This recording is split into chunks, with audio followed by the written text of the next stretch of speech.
क्षमा चाहता हूँ पिताश्री, किंतु आपके पुत्र चंद्र ने मेरी माँ को ठेस पहुँचाई, उन्हें कष्ट दिया। ये मैं कैसे स्वीकार करूँ पिताश्री, कैसे स्वीकार करूँ? आप ही बताइए। जो एक पुत्र को लगा उसने किया। मुझे क्षमा करे पिताश्री, मुझे क्षमा करे।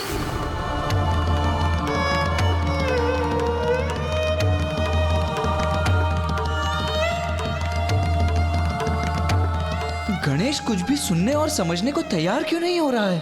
क्या कारण है कि पिताश्री के शब्द भी उसे प्रभावित करने में अक्षम हो रहे हैं? ओम नमः शिवाय। ओम नमः शिवाय। भौम के क्रोध का यह अतिरेक उचित नहीं। यदि वो शांत नहीं हुआ तो उसके क्रोध का कोई दुष्प्रभाव सृष्टि पर अवश्य होगा। अग्निदेव, आपका पूर्वाभास सत्य का रूप लेकर हमारे समक्ष आ ही गया। इतनी प्रसन्नता, इतने आनंद के बाद इतनी प्रतिकूल और इतनी दुखदायक घटना अंततः घट ही गई। किंतु देवराज, मैं ये समझने में असमर्थ हूं कि चंद्रदेव को गणेश जी का उपहास करने की क्या आवश्यकता थी। वरुण देव,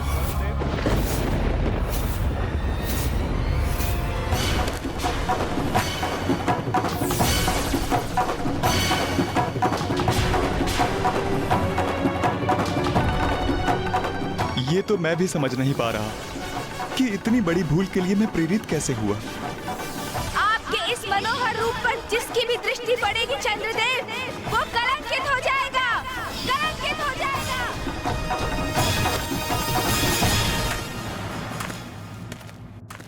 देवगण सावधान, गणेश जी का श्राप स्मरण रहे।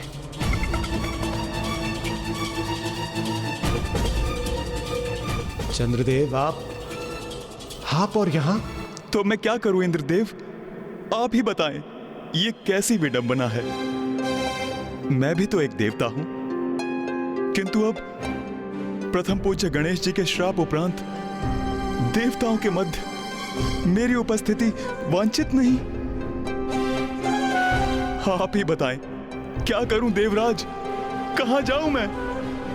चंद्रदेव, मैं आपकी पीड़ा समझ सकता हूं, किंतु मुझे क्षमा कीजिए। इस विषय में मैं आपको कोई भी सुझाव देने में असमर्थ हूं। अब हमसे सुझाव का क्या लाभ है चंद्रदेव? आपने तो पूर्व में कोई विचार नहीं किया था ना। आपको तो पूर्व में विचार करना चाहिए था। प्रथम पूज्य गणेश जी का, पार्वती नंदन गणेश जी का, विघ्नहर्ता गणेश जी के उपहास के पूर्व कितना अनुचित व्यवहार था आपका चंद्रदेव। भला कोई बालकों के भोजन का उपहास करता है? चंद्रदेव, हम सभी देवता विवश हैं। हम यहां आपकी उपस्थिति स्वीकार नहीं कर सकते, क्योंकि आप पर दृष्टि पड़ने से हम सब कलंकित हो जाएंगे। आपकी भूल के कारण हम पुनः संकट में पड़ जाएं, ये उचित नहीं। देवताओं में आपकी चिंता समझता हूं। पूर्व में भी मेरे कारण पर्याप्त अहित हुआ है, किंतु मेरा विश्वास करें, अब किसी का भी मेरे कारण अहित हो, मुझे कदापि स्वीकार नहीं।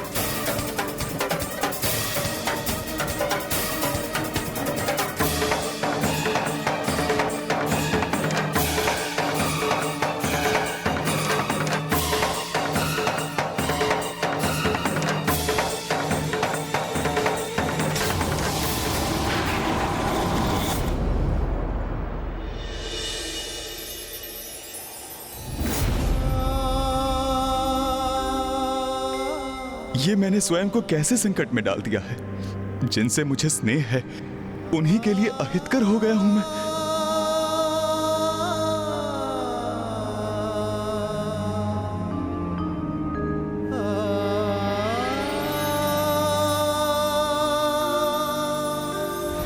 स्वामी, ये आप क्या कर रहे हैं? आपने मुझे देखकर मुख क्यों मोड़ लिया?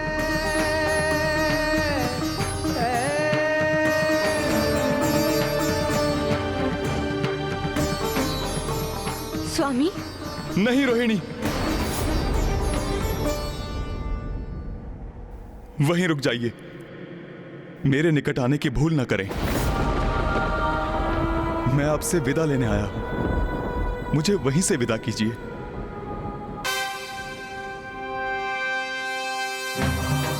नाथ, आपके ये शब्द मेरे मन में अनेकों आशंकाएं उत्पन्न कर रहे हैं। आप बताइए ना मुझे, क्या हुआ है स्वामी? मैं श्रापित हो गया हूं रोहिणी।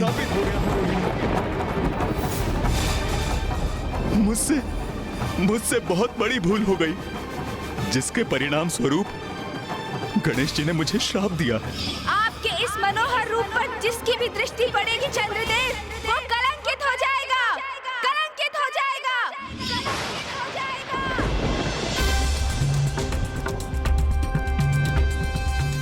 इसलिए मैं यहां से प्रस्थान कर रहा हूं। किंतु स्वामी, स्वामी, स्वामी,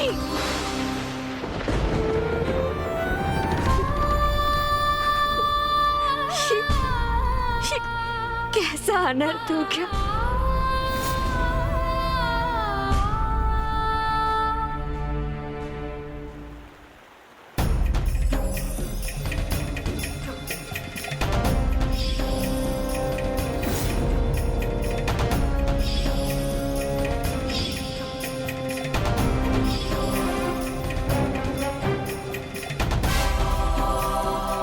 गणेश, ये कैसा श्राप दे दिया तुमने चंद्रदेव को? भैया, आप मुझसे ही प्रश्न कर रहे हैं, किंतु क्या मैं आपसे एक प्रश्न पूछ सकता हूँ? हाँ अनुज, अवश्य पूछ सकते हो। तो बताइए भैया, यदि आप मेरे स्थान पर होते, यदि आप माँ को पृथ्वी पर अचेत अवस्था में देखते और आपको ये ज्ञात होता कि उनकी इस अवस्था के कारण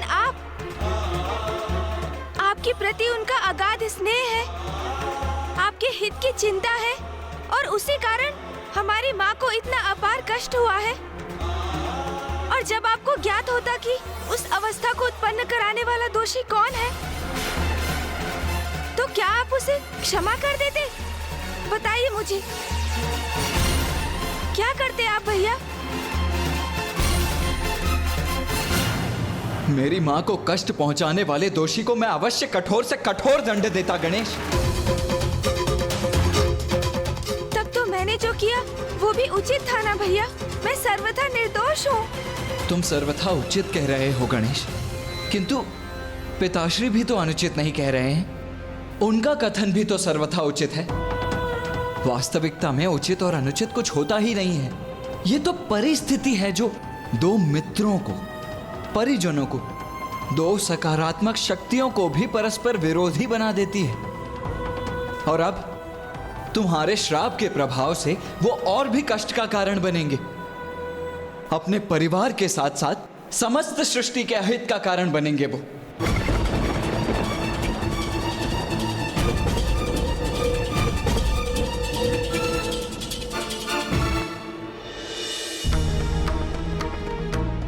ये क्या हो गया? अपने सौंदर्य के अहंकार के कारण मैं अपने समाज, अपने परिजनों से परित्यक्त हो गया हूं।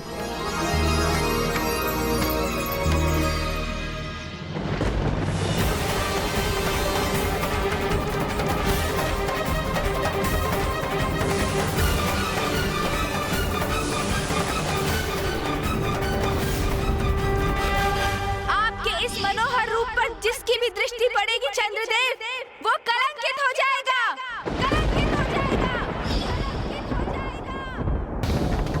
ये पुष्प मेरे कारण मुरझा गए।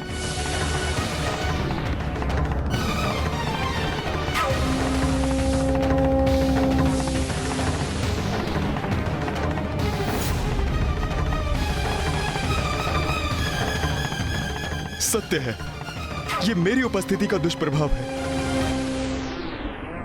नहीं, नहीं,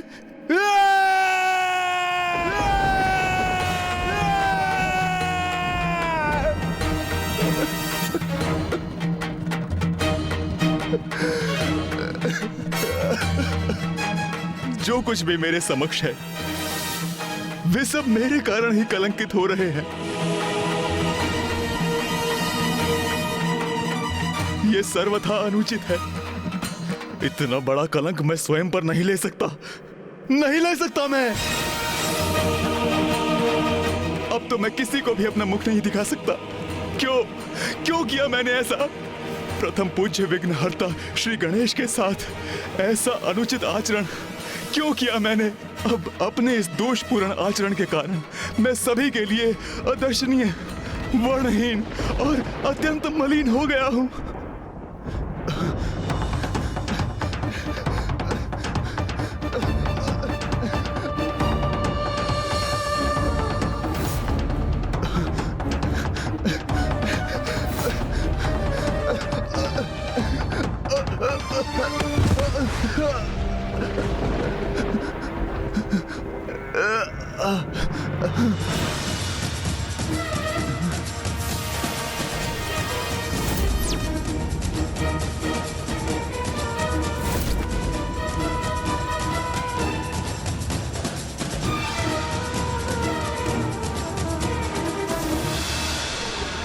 ये क्या हो रहा है?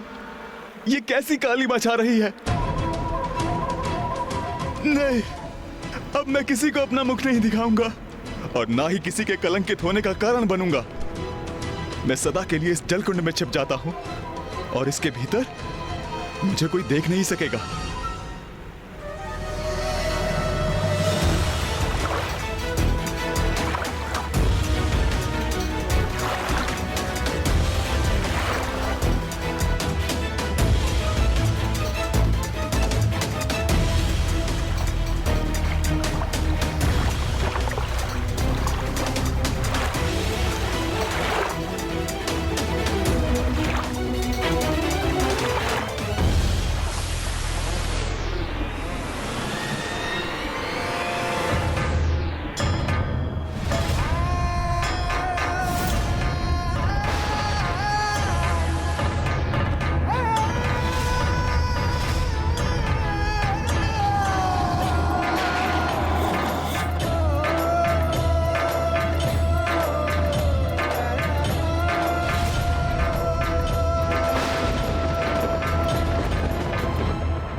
समझ में आया तुम्हें? क्या किया तुमने?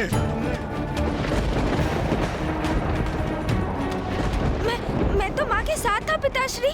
मैंने कुछ भी तो नहीं किया है। गणेश!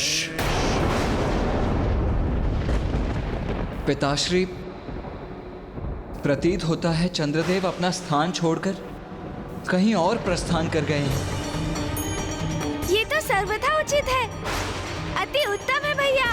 पिताश्री, अब चंद्रदेव के आपके शीश पर उपस्थित ना रहने से, उनकी कांति खो देने से हम बिना कलंकित हुए आपके दर्शन करने के लिए मुक्त हैं।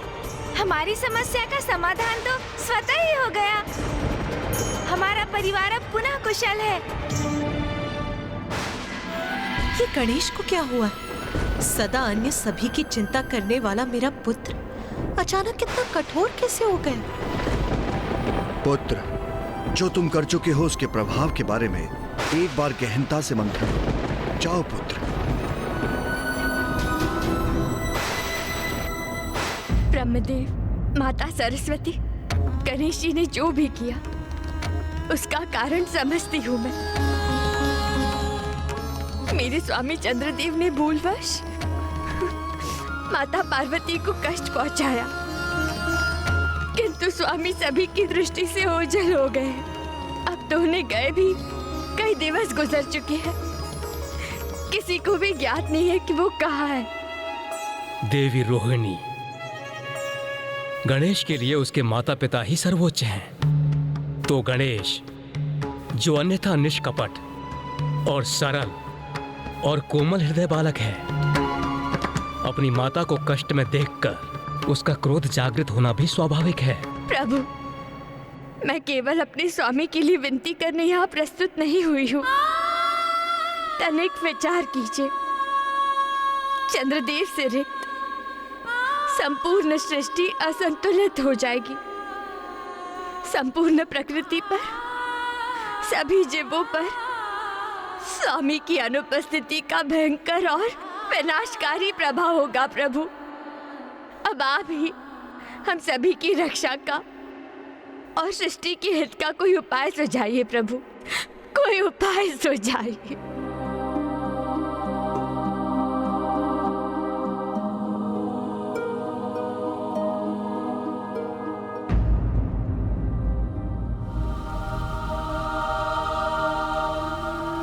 क्या मैं अपने स्वभाव के विपरीत वास्तव में हट पर अड़ गया हूँ? और ये जो मुझे बार बार क्रोध का आभास हो रहा है, इसका कारण क्या है? पिताश्री उचित कहते हैं, मैंने क्रोधावास में ही चंद्रदेव को शापित कर दिया। किंतु क्यों? क्या कारण हो सकता है इसका? ओम नमः शिवाय। ओम नमः शिवाय। ओम नमः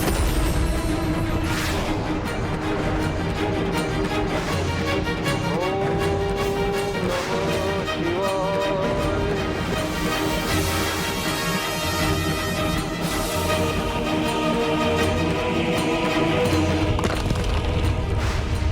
यहाँ भौम के तप के कारण उसके शरीर से उत्पन्न हुई उग्र ऊर्जा में निरंतर वृद्धि हो रही है। उसकी उग्रता भी बढ़ती जा रही है। ओम नमः शिवाय। पिताश्री, मुझे समझ में आ गया है कि ये मेरे भीतर क्रोध स्वाभाविक नहीं है। आप देवादिदेव महादेव हैं, सभी का मार्गदर्शन करते हैं। आप ही मेरे इस क्रोध को शांत करने के लिए मेरी सहायता कीजिए।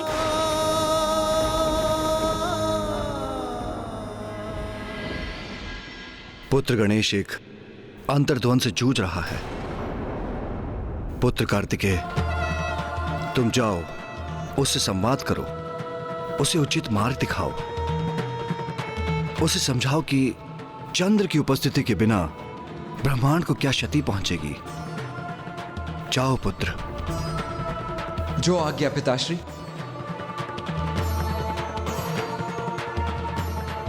आप भी कृपा कीजिए प्रभु, कोई सुझाव सुझाइए। देवी रोहिणी, ये संकट गणेश के चंद्रदेव को शाप देने के कारण उत्पन्न हुआ है। और यदि कोई ये संकट हर सकता है तो वो गणेश ही है। कल ही कृष्ण पक्ष की चतुर्थी है। आप व्रत कर गणेश की पूजा करें। गणेश को प्रसन्न करने का एकमात्र यही उपाय है। धन्यवाद, धन्यवाद प्रभु।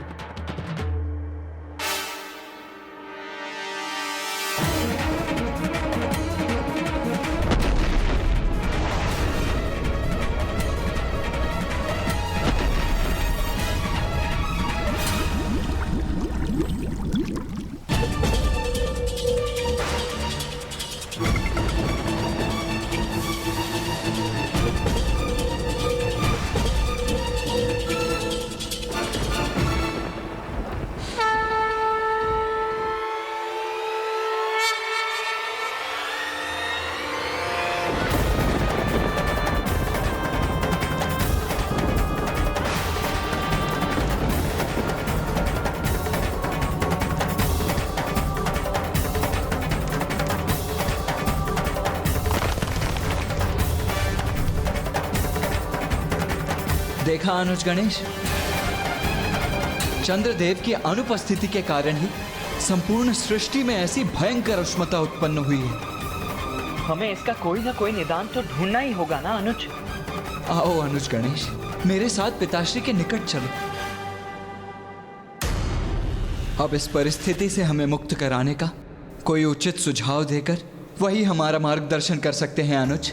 हाँ भैया, मैं पिताश्री की शरण में जाऊंगा। चंद्रदेव को ढूंढने के लिए मेरा मार्गदर्शन करने का अनुरोध करूंगा।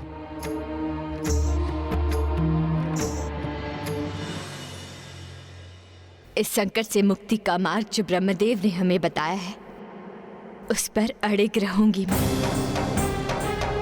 अपार श्रद्धा और भक्ति से श्री गणेश जी की पूजा करूंगी मैं।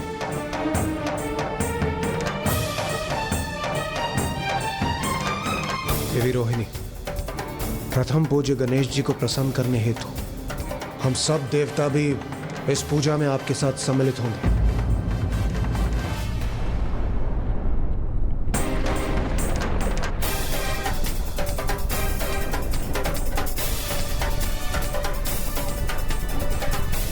संकट तो बढ़ता ही जा रहा है देवराज इंद्र। पृथ्वी की उष्णता तो बढ़ती ही जा रही है। चंद्रदेव की शीतलता का अभाव अब अपना प्रत्यक्ष प्रभाव दर्शा रहा है और स्थिति और भी क्रमशः गंभीर होती जाएगी। हमें प्रथम पूज्य गणेश जी को शीघ्र प्रसन्न करना होगा, अन्यथा अनर्थ हो जाएगा।